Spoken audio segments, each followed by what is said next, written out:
तो ये लोग जो इतना बज रहे हैं, बकवास कर रहे हैं, असल में ऐसा कुछ भी नहीं हुआ। गवर्नमेंट ने बैन ही नहीं की। हुआ क्या था? I need to know now. What the fuck? Someone who uses half-truths to intentionally deceive is called a palterer or a prevaricator. This specific technique of using factually correct statements to create a deceptive or misleading impression is known as paltering. पाल्टरिंग कर रहे थे भाई ये लौंडे। इस movie में पाल्टरिंग हुई है मतलब। In this video we gonna talk about Satluj movie review, और सतलुज मूवी का हिडन एजेंडा क्या था, और जो भी चीज़ें बातें हो रही हैं उसके बारे में भी डिस्कस करेंगे इस रिव्यू में। और देखिए, ये खालिस्तानी आइडियोलॉजी की पीआर मशीन पहली बार सामने नहीं आ रही है। इनफैक्ट इंडियन फिल्म इंडस्ट्री का तो एक हिस्सा पिछले कई सालों से खालिस्तान के लिए ठीक वैसे ही काम कर रहा है जैसे कोई पीआर एजेंसी करती है। और ये मैं ऐसी हवा में नहीं बोल रहा हूँ, इसके ना जाने कितने एग्जाम्पल्स हैं। इसकी शुरुआत होती है 1996 से, जब गुलजार की एक फिल्म आती है माचिस।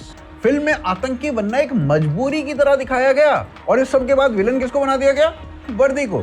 यानी खालिस्तानी आतंक की आइडियोलॉजी, उसकी विदेशी फंडिंग, उसके मारे हुए हजारों बेगुनाह, सब गायब। ऐसे ही 2003 में हवाएं आई थी, जिसने 1984 के दंगों को उठाया था और उसे उसी फॉर्मूले में फिट कर दिया जिसमें माचिस थी। फिर इसी तरह 2013 में साडा हक आती है, जो अब तक की सबसे ब्लेटेंट कोशिश थी, क्योंकि ये पूरी फिल्म ही खालिस्तानी आतंकियों के नजरिए से बनाई गई थी।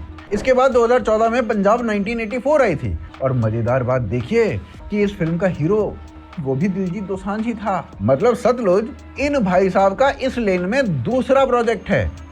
एक बार कोइंसिडेंस हो सकता है, दो बार पैटर्न होता है भाई साहब। और फिर उसी 2014 में कौम दे हीरे बनी, जो इंदिरा गांधी के हत्यारों सतवंत सिंह और बेअंत सिंह दोनों को ढंग से ग्लोरीफाई करती थी। एक सिटिंग प्राइम मिनिस्टर के हत्यारों पर उनकी शान में फिल्म बनाई गई, और सीबीएफसी को इसे बैन करना पड़ा। सतलुज मूवी के हटने पर वैसे तो पूरा का पूरा इकोसिस्टम रो रहा है, लेकिन इस मातम में एक मोहतरमा ने एंट्री मारी है, जो हर उस जगह पर पहुंच जाती है जहां इंडिया को तोड़ने का कोई एंगल दिख सकता है। राणा अयूब ने एक नया नैरेटिव उतारा है।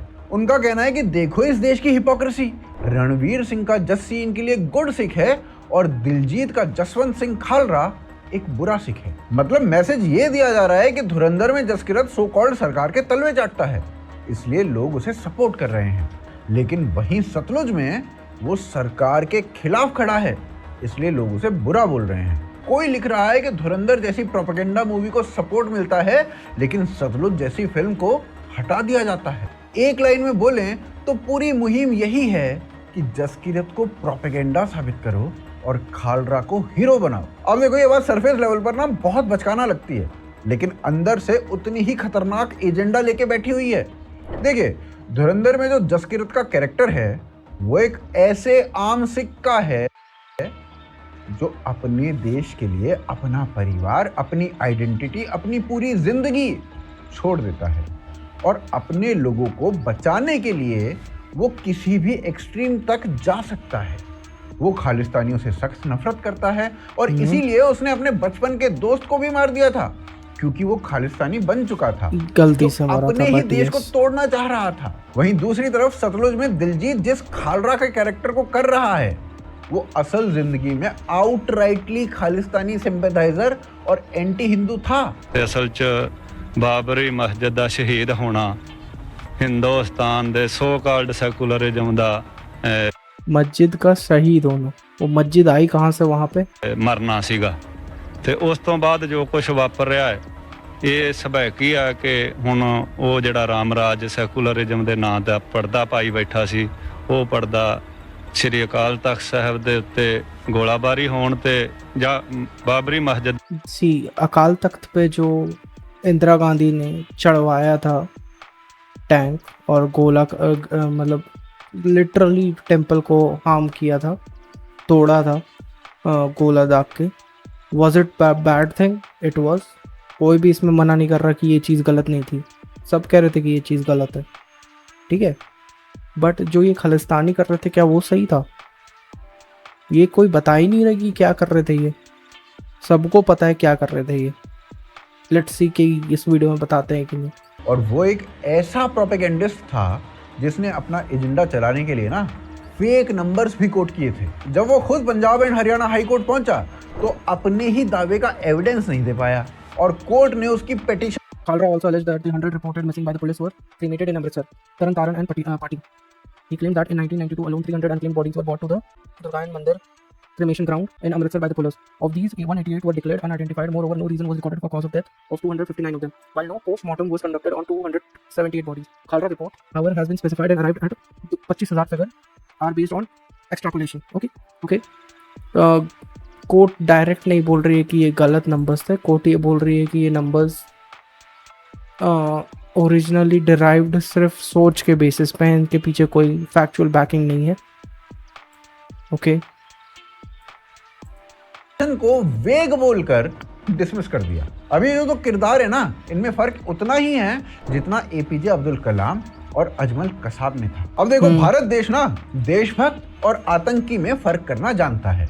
राणा अयूब जैसे लोग ये चाहते हैं कि ये फर्क करना ही कॉम्युनल घोषित हो जाए, क्योंकि जिस दिन ये फर्क मिट गया उसी दिन हर आतंकी को कम्युनिटी की ढाल मिल जाएगी का.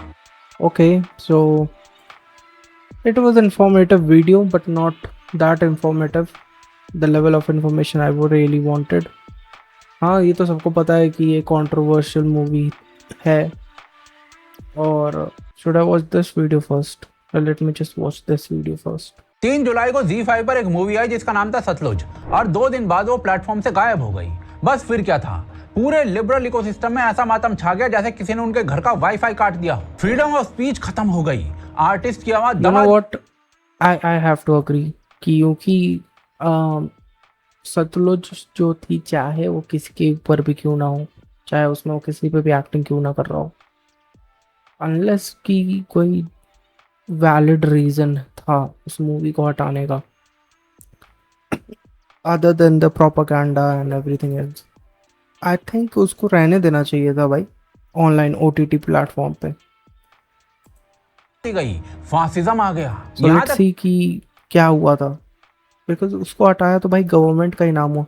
स्ट्राइसन इफेक्ट का जो कहते हैं ना, what is the Streisand effect? Let me tell you guys, this is the Streisand effect. Okay, so this is what happens when you try to stop someone from doing something.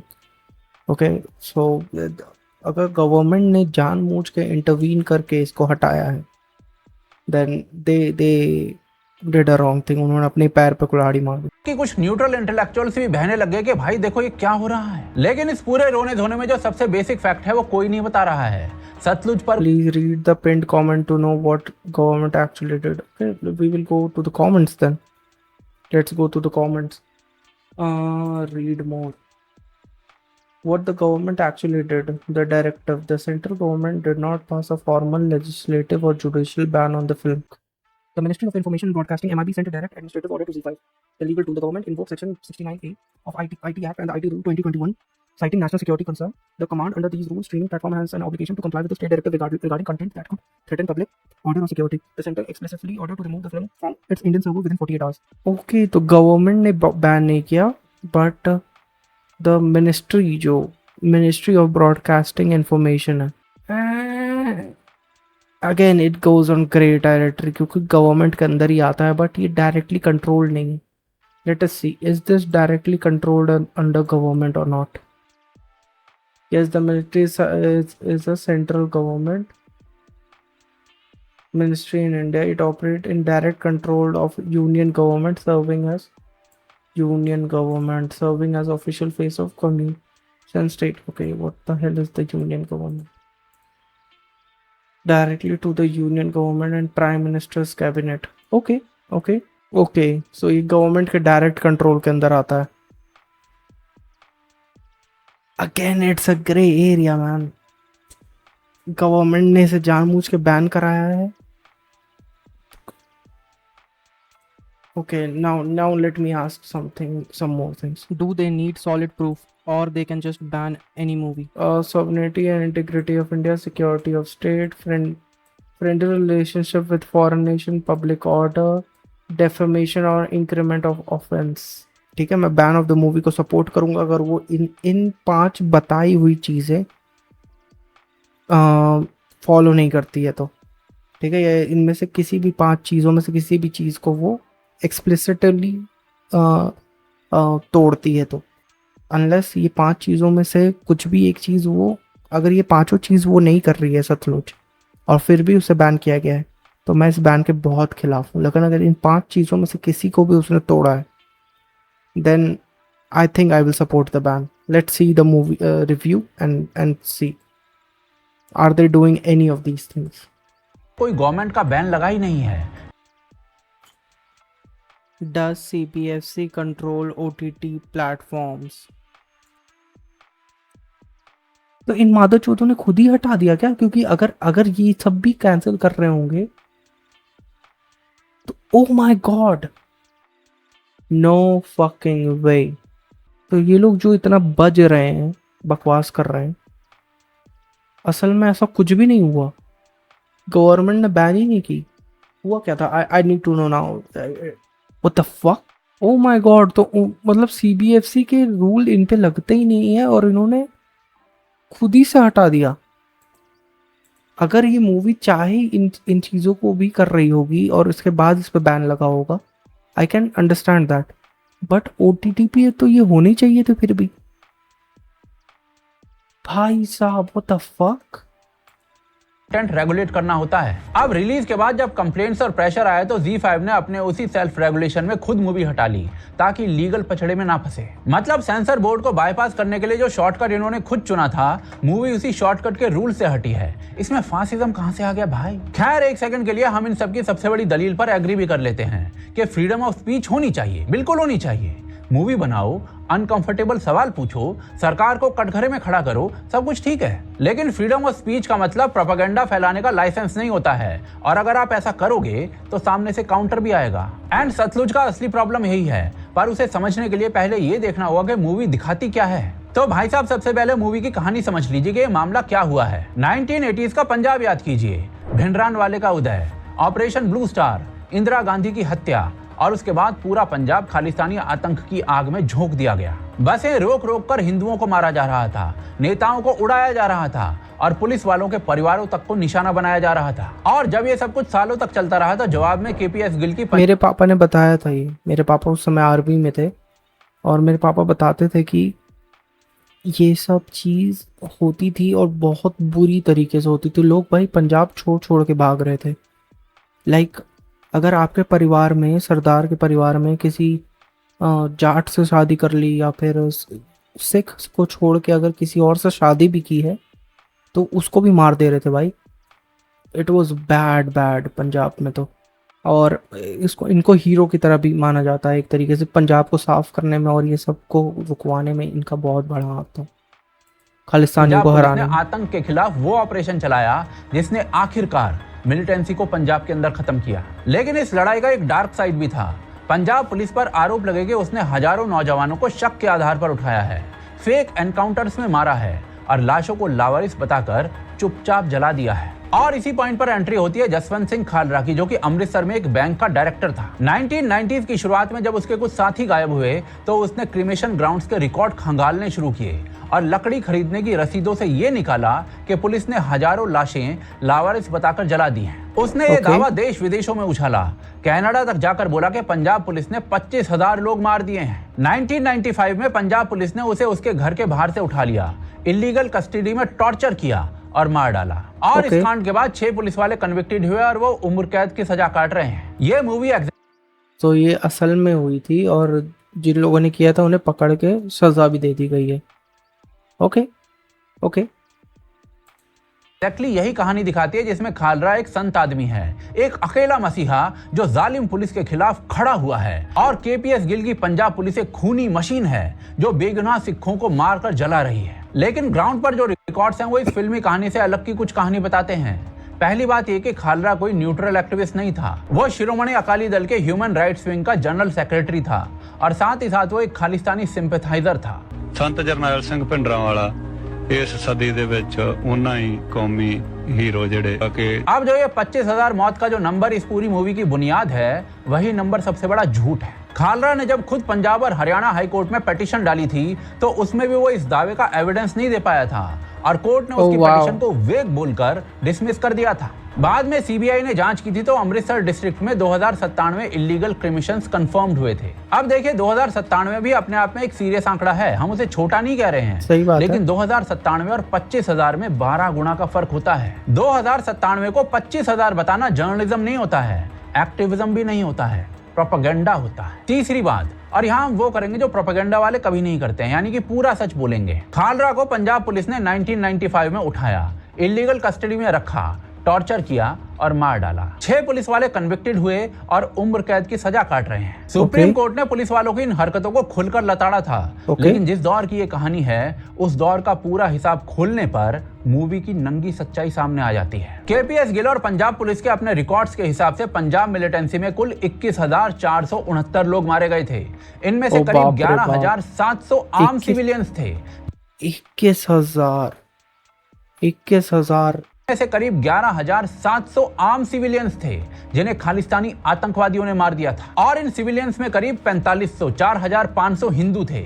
बसों से उतारकर line में खड़ा करके इनको गोली मारी जा रही थी, सिर्फ इसलिए कि वो हिंदू थे। इनकी दुकानें जलाई गई, धमकियां दी गई। पंजाब के शहरों से हिंदू परिवारों का एक्सोडस हो रहा था। इसके अलावा 1700 से ज्यादा पंजाब पुलिस के जवान मारे गए थे। अकाली नेता संत हरचंद सिंह लौंगोवाल को पीस अकॉर्ड साइन करने के बाद गोली मारी गई थी। फाइनेंस मिनिस्टर बलवंत सिंह को 1990 में भून दिया गया था। मतलब अपने ही लोगों को मार रहे हैं भाई, अकाली नेताओं को मार रहे हैं जो अकाल तख्त के एक तरीके से मिनिस्टर हैं।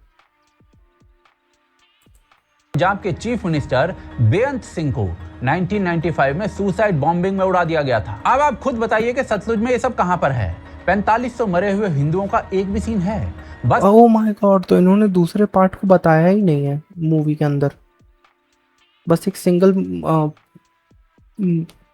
पिक्चर पोर्ट्रे करने की कोशिश की गई है कि हम हमें देखो, हमें मार रहे हैं, क्यों मार रहे हैं? ओ वो तो हमने लोगों को पहले मारा था ना, इस वजह से हमें मार रहे हैं अभी। वो तो बताया ही नहीं इन्होंने कि क्यों मारा गया इन्हें। ओ माय गॉड। से उतारकर मारे गए मजदूरों का एक भी फ्रेम है? बेअंत सिंह के परखच्चे उड़ाने वाले बॉम्बर पर एक भी लाइन है? कुछ नहीं है। बल्कि सुसाइड बॉम्बिंग वाले सीन में बैकग्राउंड म्यूजिक पता है क्या चला रखा है इन्होंने? दे शिवावर मोह ये शुभ कर्मन ते कबहू न डरूं, जैसे कोई बहुत ही महान काम करने जा रहा हो आतंकवादी। मूवी के हिसाब से 1990s के पंजाब में विलेन सिर्फ पुलिस थी। जो हजारों लोग आतंकवादियों ने मार दिए वो मूवी के लिए एग्जिस्ट ही नहीं करते। उल्टा कई सीन है मूवी के अंदर जिसमें खालिस्तानियों के कारनामों को ग्लोरीफाई किया जा रहा है, और इसी को प्रोपेगेंडा बोलते हैं। झूठ बोलना प्रोपेगेंडा का सिर्फ एक तरीका है, आधा सच दिखाना उससे भी बड़ा तरीका है, क्योंकि आधे सच को डिफेंड करना आसान होता है। मूवी वाले The best way to lie is give a truth with a little bit of misinformation. वो झूठ भी नहीं है, सच है, बट पूरा सच नहीं है। इस वजह से लोग उसे बहुत अच्छे तरीके से डिफेंड कर पाते हैं। इसके लिए नाम भी है भाई।